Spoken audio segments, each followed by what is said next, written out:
Hello gamers, I am John, host of Video Games in the World. Last episode we spoke about how Fire Emblem Path of Radiance and Radiant Dawn had deep messages about tolerance and acceptance. As you know, video games reflect the real world and there's so many allusions to it. So many of them to history, culture, and religion.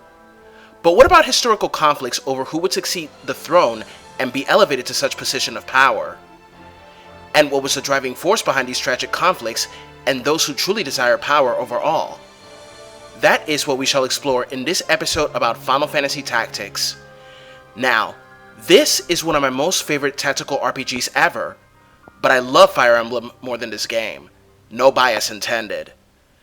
There will be some major spoilers in this episode, you've been warned. Let us begin now, shall we?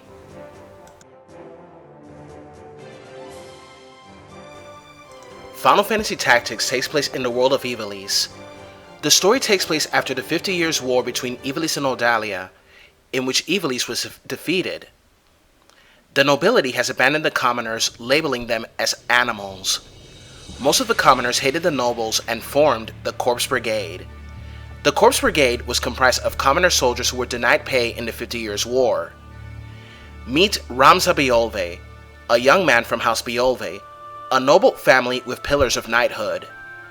Ramza is a highborn cadet who finds himself in the midst of a military conflict known as the War of the Lions, started by Duke Larg and Duke Goltana, who are fighting for the crown. On the other side is Delita Hyrule, an old friend of Ramza who goes a separate way after an arrogant noble, Argath, negligently kills his sister Tetra. When Ramza becomes a mercenary, he discovers that a sinister conspiracy is behind this tragic war.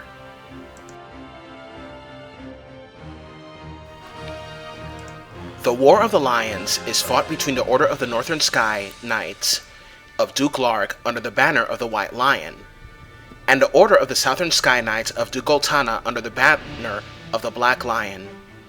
King Ondoria Adkashat III died due to the Black Death, and his heir, Prince Orinus, is just 2 years old. A regent is sought to rule in the prince's place, and both dukes, who were decorated generals in the 50 Years' War, were nominated as regent. One of the main reasons behind the war is the rift between Queen Luveria and the nobles of Ivalice.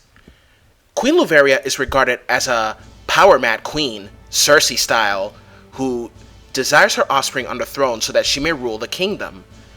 The Council of Nobles, out to stop her from asserting influence onto the kingdom, appoints Duke Goltana and their preferred candidate for the regency. As the story goes on, there are lots of battles such as the Battle of Lassalia, battle on the plains of Limberi, not to forget that during this conflict conditions were worsening. The Queen and Chancellor Levan were accused of kidnapping the Princess Ovelia to allow Larg to ascend the throne. There was also extreme famine due to a drought everywhere, which caused mass starvation and hunger among the civilians. The war reached a climax at Fort Besalat when Ramza intervened by opening the garrison's sluice, bringing the battle to an indecisive halt. Musfungus is released into the air by Barak Fensor, one of the Knights Templar, severely weakening both sides. In the confusion, both dukes are murdered by their respective traitors, Larg by Daisadarg Beolve and Goltana by Delita Hyrule. As originally planned, the church offers mediators. Despite the loss of both orders' leaders, their armies are still strong and refuse the idea. This may be because of Ramza's intervention, whereas without it, both sides would have suffered major losses if the sluice wasn't opened. Ramza Beolve travels with his companions to Orban Monastery to stop the Knights Templar and the Lucavi's plot for Ultima's resurrection.